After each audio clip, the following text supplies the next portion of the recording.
হিন্দু গোয়ালার দেয়া দুধ পান করে আমরা শৈশবে মক্তবে গিয়েছি। মসজিদের কলের পানি পান করে হিন্দু বন্ধুরা স্কুলে গিয়েছে। একসাথে চলতে গিয়ে ক্লান্ত হয়ে গেলে একই বটের নিচে বিশ্রাম নিয়েছি আমরা। যার যার ধর্মবিশ্বাস নিয়ে পাশাপাশি থেকেছি, কোনো সমস্যা তো হয়নি। যে সাদা ভাত প্রতিদিন টেবিলে আসে তার কোনো ধর্ম কেউ যাচাই করে না, কেউ খতিয়ে দেখে না এই ভাত এসেছে হিন্দুর না মুসলমানের জমি থেকে।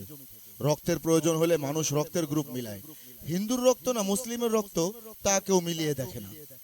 যে চাঁদ আলো দেয়, যে সূর্য তাপ দেয়, যে পানি তৃষ্ণা মিটায়, যে বাতাস বাঁচিয়ে রাখে, যে মাটির উপর হাঁটি, যে বৃক্ষ অক্সিজেন দেয়, তাদের ধর্ম নিয়ে কেউ মাতামাতি করে না, কারণ এগুলো সবার। ঠিক তেমনি দেশটাও সবার। এটা যেমন মাওলানার তেমনি ব্রাহ্মণের, এটা যেমন উপজাতির তেমনি আদিবাসীর, এটা যেমন রাখালের তেমনি গায়কের, এটা যেমন শিক্ষকের তেমনি সাধকের। এখানে মাজারও থাকুক, মন্দিরও থাকুক, মসজিদও থাকুক, গির্জাও থাকুক, কিন্তু এই সুন্দর সৌহার্দ্যপূর্ণ পরিবেশ অনেকেই চায় না। শকুনের ঠোঁটে মাংস রাখার মতো সে প্রতীক্ষায় থাকে সুযোগ পেলেই শুকুরের মাংস মসজিদে আর গরুর মাংস মন্দিরে ফেলে দেওয়ার জন্য। নিজের সন্তানদের বিদেশের নিরাপদে স্কুলে পড়ায় আর অন্যের সন্তানদের বিপ্লবী হতে উস্কানি দেয়।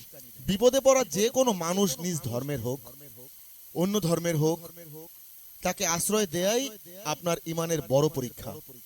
একটা প্রাণ বাঁচানোই জীবনের সবচেয়ে বড় জিহাদ। প্রতিটি প্রাণের সুরক্ষা খোদার দেয়া বড় আমানত। সেই আমানত কারো উস্কানিতে দোহাই লাগে খেয়ানত করবেন না।